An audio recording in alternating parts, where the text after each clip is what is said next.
ముఖ్యంగా డిసెంబర్ 31వ తారీఖు వచ్చిందంటే అందరి కళ్ళు కూడా ఎక్సైజ్ డిపార్ట్మెంట్ పైన ఉంటాయి. ఎందుకంటే డిసెంబర్ 31వ తారీఖున ఉన్నటువంటి సేల్స్ కు సంబంధించినటువంటి లెక్కల గురించి ఎక్కువగా మాట్లాడుకుంటూ ఉంటారు. అసలు గత సంవత్సరాలతో పోల్చుకుంటే ఈ సంవత్సరము ప్రభుత్వం మారింది. దాదాపు 9 సంవత్సరాలు పరిపాలనలో ఉన్నటువంటి అప్పటి బీఆర్ఎస్ టీఆర్ఎస్ ప్రభుత్వం అయితే మారింది. ఇప్పుడు కాంగ్రెస్ ప్రభుత్వం అయితే వచ్చింది.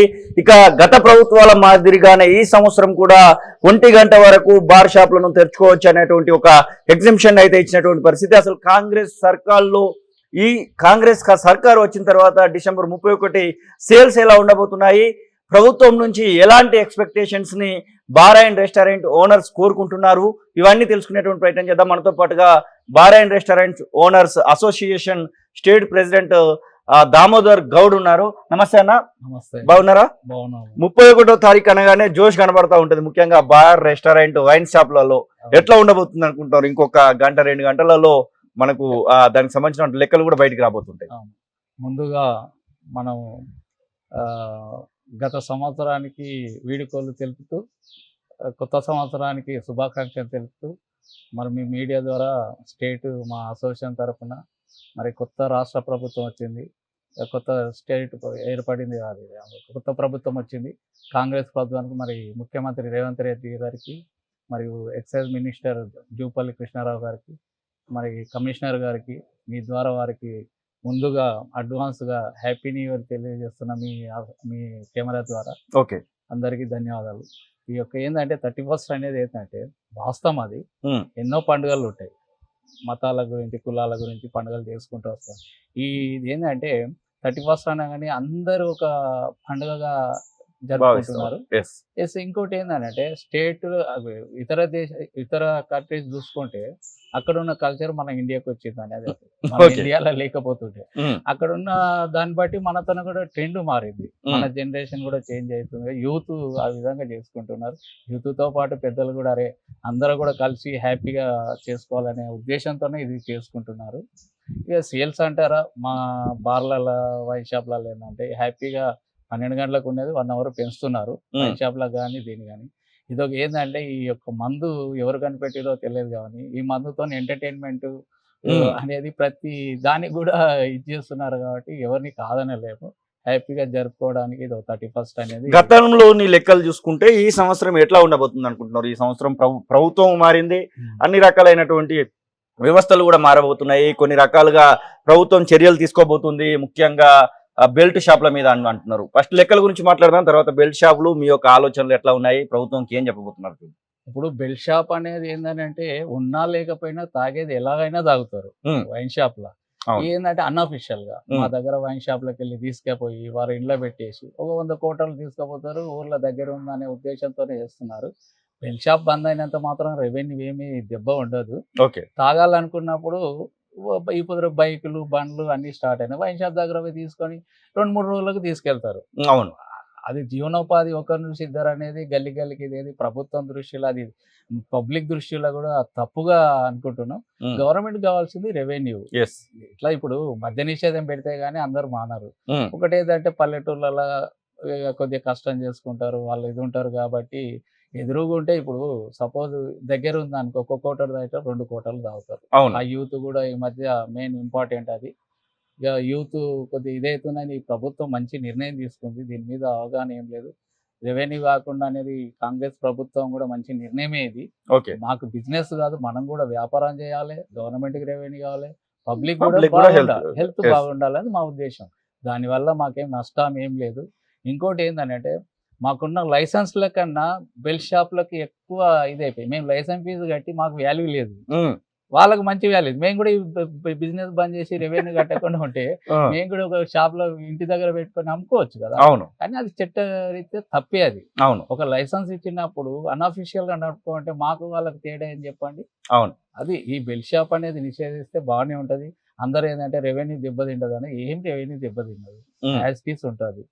ఒకటిన్నర ఒకటి ఏంటంటే న్యూసెన్స్ పోతుంది ప్రతిది కూడా. మరి కాంగ్రెస్ ప్రభుత్వం గతంలో తాగుబోతు రాష్ట్రం అన్నారు కదా, మరి వీళ్ళ లోపల కూడా మార్పు రావాలని మేము కూడా కోరుకుంటున్నాం, సమాజం బాగుండాలనే ఉద్దేశంతోన. ఇంకోటి ఏంటంటే డిస్టెన్స్ కొద్దిగా న్యూసెన్స్ అవుతుంది, మేము కూడా మా యొక్క ఆలోచనలు ప్రభుత్వం దృష్టికి తీసుకుపోవాలని చెప్పి అనుకుంటున్నాము. ఈ యొక్క కొన్ని పాలసీల తేడా. ఇప్పుడు వైన్ షాప్ బార్కు డిస్టెన్స్ అంటున్నాం. ఇంతకుముందు ఒకటే డివిజన్‌లో అవకాశం లేకుంటుండే. రూల్ 6 అనేది ఉంది కాబట్టి అవును. మనం కూడా ఏందంటే రిప్రజెంటేషన్‌లు ఇచ్చుకుంటూ వస్తున్నాం. సార్ ఇది ఒక డిస్టెన్స్ పెట్టండి. వైన్ షాప్ పక్కల వైన్ షాప్ వద్దు. బార్ పక్కల బార్ వద్దు. ఒక 500 మీటర్స్ డిస్టెన్స్ ఉంది అంటే పబ్లిక్ న్యూసెన్స్ కాకుండా ఉంటదని మా ఒపీనియన్ అంతే. ఓకే. మాకు పక్కకు ఉందనుకోండి పర్మిట్ రూమ్ ఉంది. ఆ పర్మిట్ రూమ్ ఏంది? బార్‌కు అన్ని రూల్స్ ఉన్నాయి. ఫుడ్ ఇది. ఈ పర్మిట్ రూమ్‌కి అనేది ఏదో గరీబోడు తాగిపోవాలనే ఉద్దేశంతోన 100 స్క్వేర్ మీటర్ అని పెట్టింది. కండిషన్ పెట్టింది. ఆ కండిషన్‌కి విరుద్ధంగా ఆఫీసర్లు ఎందుకు ఎంకరేజ్ చేస్తున్నారో నాకు అర్థం కాలేదు. ఎకరా పెట్టుండు, అర్ధ ఎకరా పెడుతుంది. అది గరీబుల గురించి అది కూడా ఎందుకు ఇప్పుడు సైబరాబాద్ ఏర్పడిన తర్వాత మన హైదరాబాద్‌లో అప్పుడున్న న్యూసెన్స్ రోడ్ మీద ప్రభాకర్ గారు కమిషనర్ గారు ఉన్నప్పుడు వాళ్ళు ఏంటంటే న్యూసెన్స్ అవుతుంది. ఇది అన్అఫీషియల్‌గా నడుస్తుంది కాబట్టి అఫీషియల్ అనేది మనం కూడా ఎందుకంటే మన లేబర్‌కి ఇబ్బంది. గరీబులు కష్టం చేసుకొని వస్తారు. ఇంటికి పోతే ఫ్యామిలీతోనే ప్రాబ్లం అవుతుంది. రోడ్డు మీద తాగితే లా అండ్ ఆర్డర్ ప్రాబ్లం అనే ఉద్దేశంతోనే అప్పుడు పర్మిట్ రూమ్ అనేది ఏర్పాటు చేశారు. ఇప్పుడు ఏం చేశారంటే మా లైసెన్సులు కూడా తప్పే అది. ఒక పర్మిట్ రూమ్ అనేది 100 స్క్వేర్ మీటర్‌లో ఓన్లీ స్టాండ్ ఉండిపోవాలి, తాగి ఇంటికి వెళ్ళిపోవాలనే ఉద్దేశంతోనే అది ఏర్పాటు చేశారు. మా వాళ్ళు ఏంటంటే ఎకరాకు అర్ధ ఎకరా 2000 గజాలు 3000 గజాలు పెడితే ఇక్కడ ఇప్పుడు బార్ కానీ వైన్ షాప్ కానీ గవర్నమెంట్‌కు 2 కళ్ళ లాంటివి రెవెన్యూ. అవును. అక్కడ లేకపోయినా ఇక్కడ ఒకటే ఉండిలో పడేటివి. మేము కూడా ఏంటంటే గత 9 సంవత్సరాలు తెలంగాణ వచ్చిన తర్వాత కూడా ఈ న్యూసెన్స్ ఉందని కాంగ్రెస్ ప్రభుత్వం ఉన్నప్పుడు మాకేందంటే పోయి మా ప్రాబ్లం ఉంటే మినిస్టర్ కానీ కమిషనర్ చెప్తే వాళ్ళు సాల్వ్ చేసేది. సీఎం దృష్టికి మేము ఆ రోజుల్లో నేను 86 ఉంటున్నాం. అక్కడ చంద్రబాబు నాయుడు సీఎం ఉన్నప్పుడు కలిసినాం, వైఎస్ఆర్ సీఎం ఉన్నప్పుడు కలిసినాం. ఇవన్నీ కలుసుకుంటుంది. మన దురదృష్టం ఏంటంటే తెలంగాణ రాష్ట్రం గురించి మా వంతు కూడా సాయం చేసినాము.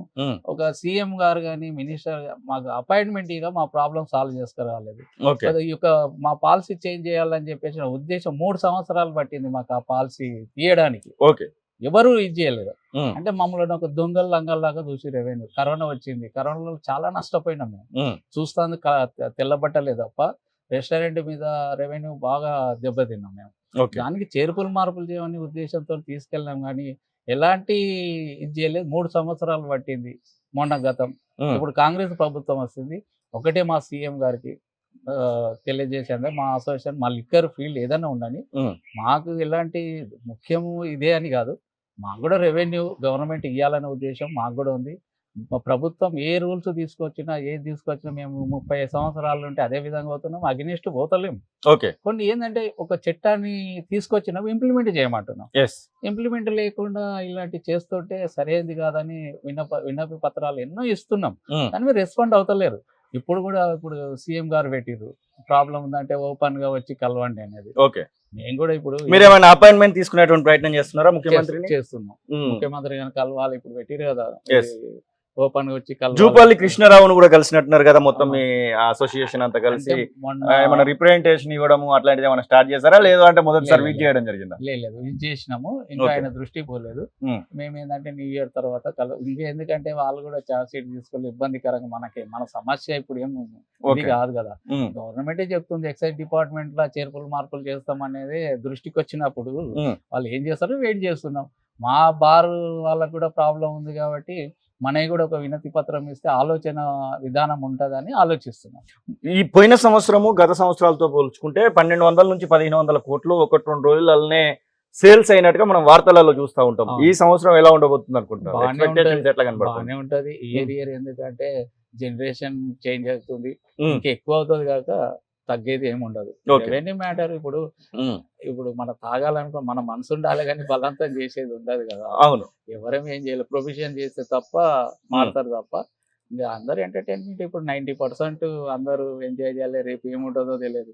ఈ రోజు తిన్నామా ఎంజాయ్ చేసినామా ఎంటర్టైన్మెంట్ చేసామా అనే జనరేషన్ వచ్చింది కాబట్టి మనం దాన్ని ఎవరినేమో కంట్రోల్ చేయలేని పరిస్థితి. అది గవర్నమెంట్ కూడా దీని మీద చేయలేని పరిస్థితి అంతే. అది పబ్ కల్చర్ గురించి కూడా ఎక్కువ మాట్లాడుకోవాలి. పబ్ కల్చర్ కు సంబంధించినటువంటి విషయంలో ఏమైనా bar and restaurant owners wine షాప్లకు సంబంధించినటువంటి వాళ్ళు పబ్లకు సంబంధించి అలాగే కొన్ని బడా రెస్టారెంట్లలో కూడా బడా హోటళ్లలో కూడా వైన్స్ సప్లై అయితే చేస్తున్నారు, మద్యం సప్లై అయితే చేస్తున్నారు. దాని విషయంలో ఏమైనా కండిషన్స్ ను కోరుకోబోతున్నారా మీరు? ఇప్పుడు పబ్కు బార్ కి wine shop distance.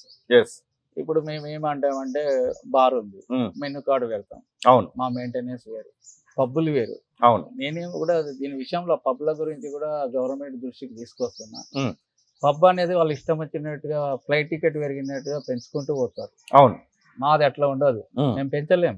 Yes. Menu పెడతాం. నార్మల్ బార్ ఏంటంటే ఉమ్. నార్మల్ బార్లో మెనూ కార్డు పెడతాం, ఒక రేట్ ఉంటే దాని మీదనే కస్టమర్కి చేయాల్సి వస్తుంది. ఈ పబ్ అనేది ఏంటంటే వాళ్ళు ఎంట్రీ ఫీజ్ అని అవి ఇవన్నీ కలెక్ట్ చేస్తారు. దయచేసి గవర్నమెంట్కి రెవెన్యూ కావాలంటే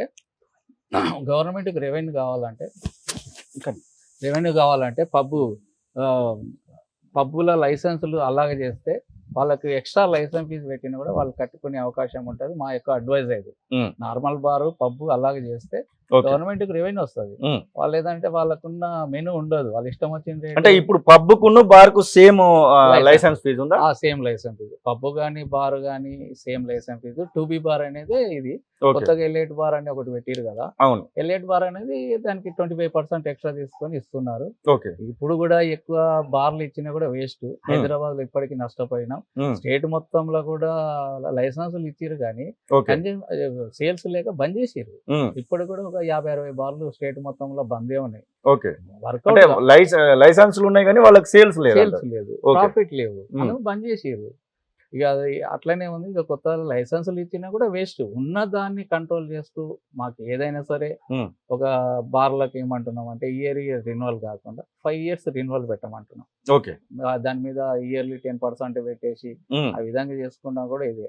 ఈ టెండర్ విధానం అనేది కూడా ఊరేసుకునే టైం అది. ఎందుకంటే ఈ టెండర్ విధానం వైన్ షాప్లో కూడా బాగలేదు.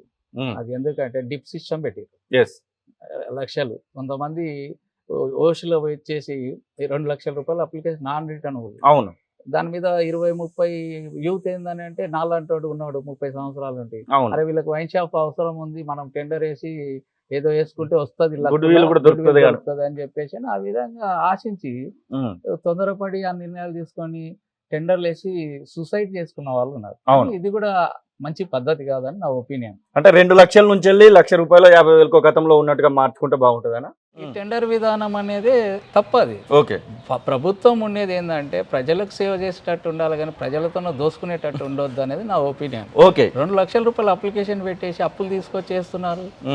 అప్పులు తీసుకొచ్చి ఎవరెవరు 100-50. నేనేది అంటే ఆ టెండర్ విధానం వేసేటప్పుడు వీడు నిజంగానే వ్యాపారం చేయగలుగుతాడా, ఓకే, వాని స్కిల్స్ ఉన్నాయా, ఏంటిది అనేది ఒపీనియన్. ఈ మార్పులు చేస్తే పబ్లిక్లో కూడా రేపు ప్రభుత్వానికి ఉంటుంది, మేము కూడా ఉంటాము.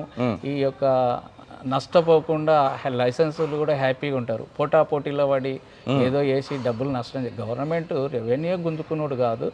దాని మీద ఆలోచన చేసి ఈ పాలసీ ఇదేంటంటే లిక్కర్ అనేది ఈ రోజుతోనే పోయేది కాదు. ఒక స్టాండర్డ్ అయిన పాలసీ 21 years అనేది ఒకటి పెట్టి తాగొద్దని. అవును. బార్లలోకి వస్తే 21 years అంటున్నారు, పెనాల్టీలు వేస్తున్నారు. ఇది అనేది ఇప్పుడు వైన్ షాప్లో పక్కల వాచ్మెన్తో చెప్పించుకుంటారు, బెల్ షాప్లలో తాగుతున్నారు. 21 years అక్కడ కనబడతలేదా? మా బార్ల మీదనే కేసులు చేసి 21 years వచ్చిందని సస్పెండ్ చేసి ఎంత నష్టపరిహారం చేస్తున్నారు? అది ఎంతవరకు న్యాయం? ఒకటి చిన్న టెక్నికల్ కేసులు కూడా, చిన్న టెక్నికల్ కేసులు అంటే లేట్ అవర్స్ కొద్దిగా 12 గంటలు టైం ఉంటుంది, 15 నిమిషాలు అటు ఇటు ఉన్నా కూడా దానిలో కూడా కేసులు, ఇవన్నీ చిన్న చిన్న తప్పులు ఉన్నాయి. కాబట్టి అది సరిదిద్దుకొని మంచి పాలసీ ఎప్పుడైనా ఇప్పుడు కాంగ్రెస్ ప్రభుత్వం వచ్చి మాకు ఏ పార్టీలతోనో సంబంధం లేదు. మేము వ్యాపారం చేస్తున్నాం. ఇవాళ ఏ ప్రభుత్వాలు వచ్చినా ఆ ప్రభుత్వానికి ఎంకరేజ్ చేయడమే మా వంతు. అది ఇదేంటంటే ముఖ్యంగా చెప్పేది ఏంటంటే ఇప్పుడు ప్రభుత్వాలు మంచిగా ఉంటేనే మేము కూడా మంచిగా ఉంటాం. మా దగ్గర రెవెన్యూ ఎక్కడి నుండి తీసుకుంటేనే ఇవన్నీ స్కీములు. ఇదంతా బాగానే ఉంది. గత ప్రభుత్వంలో ఎక్కువగా గౌడ్లకు మాత్రమే ఎక్సైజ్ మినిస్ట్రీ ఇచ్చారు, ఈసారి జూపల్లి కృష్ణారావుకి ఇచ్చారనేటువంటి వార్త సోషల్ మీడియాలో బాగా వైరల్ అవుతుంది. అట్లా గౌడ్లకే అని చెప్పేసి అనుకోలేము, కానీ ఒక గౌడు ఉండడం వల్ల మీ బాధలు మీ బాగోగులు తెలుస్తాయి అనేటువంటి కొన్ని మాటలు కూడా వినబడతా ఉన్నాయి. నిజంగానే అట్లా మార్పులు ఏమన్నా ఉంటాయా ఒక మనిషిని చూస్తే? అట్లా ఏముండదు. గౌడ్స్కి ఇవ్వాలని ఏ ప్రభుత్వం రాజ్యాంగం రాసి లేదు. ఎక్సైజ్ మా గౌడ్స్ ఒక్కరేమీ చేయట్లేదు కదా, అన్ని కులస్తులు చేస్తారు. కళ్ళు అనేది మా గౌడ్ కుల వృత్తి కాబట్టి కంపల్సరీ అది, దాన్ని ఏం చేయలేము. కానీ మినిస్టర్ ప్రభుత్వం దృష్టికి వచ్చిన మా గౌడ్కే ఇవ్వాలని ఇది కాదు, ఎవరికైనా ఇవ్వచ్చు. ప్రభుత్వం మంచి సేవ్ చేస్తాడు. ఇప్పుడు కాంగ్రెస్ పొన్నాల ప్రభాకర్ గారు ఉన్నారు కాబట్టి అందరు కూడా మా గౌడ్స్ ఏంటంటే మండలంలోకి ఇచ్చింటే బాగుండే అనేది ఉండే. కానీ వాళ్ళు ఇప్పుడు ప్రభుత్వం సీఎం దృష్టిలో ఉంటుంది, ఎవరికి ఏ పదవి లేదు. ఎవరికి ఇచ్చినా కూడా మా ప్రాబ్లం వాళ్ళ దృష్టికి తీసుకపోవడం, అంతవరకు కదా. దాంట్లో ఇంకోటి ఏంటంటే మా గౌడ్స్కి అనేది రిజర్వేషన్ పెట్టిరు తప్ప అది వేస్ట్ రిజర్వేషన్. ఓకే, మాకెందుకు రిజర్వేషన్? 2 లక్షలు ఏమన్నా సబ్సిడీ ఇస్తుందా? ఎస్. నేను అనేది ఏంటంటే సరే ఇప్పుడు 90% స్టేట్ మొత్తంలో చూసుకుంటే వైన్ షాప్ల బిజినెస్ కానీ బార్ బిజినెస్లో కానీ మా గౌడ్సే ఉన్నారు. ఇంక్వైర్ చేయండి ఈ వ్యాపారము, ఎందుకంటే కళ్ళు వ్యాపారం జనరేషన్ లేదు కాబట్టి ఈ వృత్తి మీద అలవాటు పడడం మా కులస్తులే ఉన్నారు. ఇంక్వైర్ చేయండి. మేము ఏమంటున్నామంటే దీనికి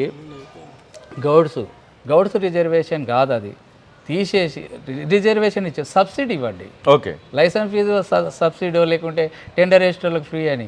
ఇప్పుడు అన్నిటి మీద తక్కువ పడుతుంది మా గౌడ్ రిజర్వేషన్లో. ఎందుకు మాకు ఆ రిజర్వేషన్ పనికిరారు రిజర్వేషనే కదా, ఆల్రెడీ వ్యాపారం చేస్తున్నాం, దాంతో ఉపయోగం ఏముందని నేను అడుగుతాను. ఈ ప్రభుత్వంలో ఖచ్చితంగా మీకు బెనిఫిట్స్ అవుతాయి అన్నటువంటి ఆశ మాత్రం కనబడుతుంది అంటారు? 100% కనబడుతుంది. ఇప్పుడు ఇంతకుముందున్న వయసు అంటే అర్థం చేసుకుని మా సమస్యల మీద ఇంతకుముందు ఏంటంటే ఒక పాలసీ మ్యాటర్ తీసుకున్నప్పుడు మా అసోసియేషన్ పిలిపించేసి కమిషనర్ గారి దగ్గర, మినిస్టర్ గారి దగ్గర ఆలోచించేది. మరి ఎట్లా చేస్తే బాగుంటుంది, ఏ బాగుంటుంది, ఈ విధంగా పాలసీ అనేది అడిగేవాళ్ళు. ఓకే, కానీ తెలంగాణ ప్రభుత్వం వచ్చిన తర్వాత ఇక మొత్తం అడుగుడు లేదు, మేము అడిగిన సమస్య పట్టించుకోలేదు, ఏం చేయలేదు. మేము ఎంత బాధలు ఉన్నామో అంత బాధలు ఉన్నాం. మా సమస్యల మీద అసలు ఒక రిప్రజెంటేషన్ ఇవ్వాలంటే ఒక సమస్య మీద తీసుకోలేదు. బాధగానే ఉంది మాకు కూడా. మేమేం దొంగలమా లంగలమా, లక్షల కోట్ల రూపాయలు మేము గవర్నమెంట్ ఇయ్యని ఎంప్లాయ్మెంట్ ఒక 40-50 మందికి ఇస్తున్నాం. మేము ఒక్కొక్క బారు రెస్టారెంట్ ఇస్తున్నాము, దాని మీద మేము కూడా బ్రతుకుతున్నాం కదా. నేను ఈ ఏజ్లో వేసి ఏం చేయగలుగుతాను? ఏ బాధలు ఉన్నా దానిలోనే తీసుకుంటున్నాం. కొన్ని తప్పులు ఉన్నాయి. ఇప్పుడు కూడా ఏంటంటే ఆఫీసర్లను తప్పు పట్టడం లేదు మనము. ఈ పాలసీ మ్యాటర్ కరెక్ట్ ఉండాలట. 21 years పెట్టిరు, ఇదే లేట్, ఇవన్నీ పనికిరాని ఆలోచనలు అన్నీ నా ఒపీనియన్. అది ఒక మంచి అరే ఏ విధంగా ఉండాలి, ఒక చట్టాన్ని తీసుకొస్తే ఇది అమలు చేసేటట్టు ఉండాలి. కానీ అమలు చేయకుండా ఏదో రాసిచ్చేసి కింది స్థాయి ఆఫీసర్లు పైన ప్రెషర్ వచ్చిందని ఇలాంటి లుసుకులు ఉంటే మమ్మల్ని ఇబ్బంది పెడుతున్నారు. అదొకటి దయచేసి ఇప్పుడే కాంగ్రెస్ ప్రభుత్వం మా అసోసియేషన్ తరఫున సీఎం గారికి, రేవంత్ రెడ్డి గారికి ఒక నమస్కారం తెలియజేస్తున్నాం. మాకు అపాయింట్మెంట్ ఇచ్చేసి మినిస్టర్ని కూడా కలుస్తున్నాము.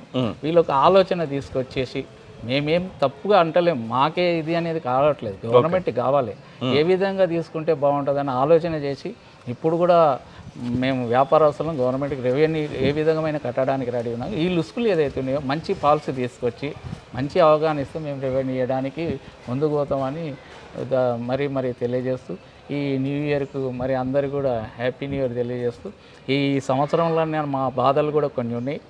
తెలంగాణ ప్రభుత్వంలో తీర్చినాం. ఇప్పుడు కూడా మేము రిప్రజెంటేషన్ రెడీ చేసినాం. వైన్ షాపులు కానీ బార్లు కానీ అందరం ఒకటే, దేని బిజినెస్ దానికే ఉంటుంది, దీని బిజినెస్ దీనికి ఉంటుంది. ఈ పబ్బుల విషయం వచ్చే వరకు అంటే ఏదో తప్పు చేస్తే అందరికి అనేది కాదు. ఆ పబ్బులను లైసెన్స్, ఇప్పుడు వైన్ షాపు, బార్లు, పబ్బులు, క్లబ్బులు ఉన్నాయి ఈ పాలసీలో. నేను అనేది అంటే ఈ పబ్ అనేది అలాగే చేయండి, మీకు రెవెన్యూ వస్తుంది. మాకు 42 లక్షలు కాదు, వాళ్ళు ₹1,00,00,000 పెట్టండి లైసెన్స్ ఫీజు. నేనే ఒపీనియన్ చేస్తున్నా, ₹1,00,00,000 లైసెన్స్ ఫీజు పెట్టండి, గవర్నమెంట్కి రెవెన్యూ వస్తుంది. అది డివైడ్ చేయండి ఆ లైసెన్సులు. ఆ విధంగా ఉంటే బాగుంటుందని మరి కోరుకుంటాను. ఓకే, థ్యాంక్ యూ అన్న. ఇది దామోదర్ గౌడ్ చెప్తున్నటువంటి మాటలు. ఖచ్చితంగా బార్ అండ్ రెస్టారెంట్లకి, అలాగే వైన్స్కి, పబ్స్కి, క్లబ్స్కి సంబంధించినటువంటి విషయంలో కొన్ని మార్పులు అయితే చేయాల్సినటువంటి అవసరం ఉంది. ఖచ్చితంగా చేసేటువంటి పాలసీలను, చేసేటువంటి చట్టాలను ఇంప్లిమెంటేషన్ విషయంలో కూడా అధికారుల మీద ఫోర్స్ లేకుండా పూర్తి స్థాయిలో ఇంప్లిమెంట్ చేస్తే ఖచ్చితంగా ముందుకు పోతామని, మేము ఆదాయం సమకూర్చే వనరులుగా మాత్రమే ఉన్నాము, మేము అలాగే ఎంప్లాయ్మెంట్ను కూడా ఇస్తున్నాము, మా బాధలను గత ప్రభుత్వం అయితే పట్టించుకోలేదు, ఈ ప్రభుత్వంలోనైతే పట్టించుకుంటారనేటువంటి ఆశ మాత్రం కలుగుతుంది. ఈ సంవత్సరం సేల్స్లో కూడా అగ్రగామిగా ఖచ్చితంగా ఉంటుంది అన్నటువంటి ఆశాభావాన్ని అయితే వ్యక్తం చేస్తున్నటువంటి పరిస్థితి. కెమెరా పర్సన్ అజయ్తో శ్రీనివాస్, తొలివెలుగు, హైదరాబాద్.